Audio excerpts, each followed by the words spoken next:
Mic লাগায় গানের আওয়াজ আর আম্মা জানের বখাটে নাচ আর গান, ভিডিও ক্যামেরা, বেপরদার আড্ডাখানা, মনে হয় যেন একটা মুসলমানের বিয়ার অনুষ্ঠান, মিনি মিনি সিনেমা হল।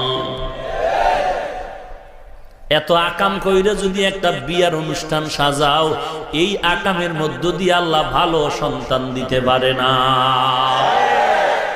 একটা বিয়ে যদি এত আকাম করো তো ভালো সন্তান পাবি কসু? মাইয়া দেখবি যে বিয়ে করবি, সেখানেও আকাম করলি, ভিডিও করলি, 10 জনে দেখলি হারাম। গায়ে হলুদের গজব, ডেকসেট চালাইলি, ভিডিও করলি, গায়ে হলুদের গোসল করলি আর নাচ গান করলি, হারাম। আবার নারী পুরুষ এক জায়গায় বসায়া খানার আয়োজন করলা, কত নাচানাচি ভিডিও করলা।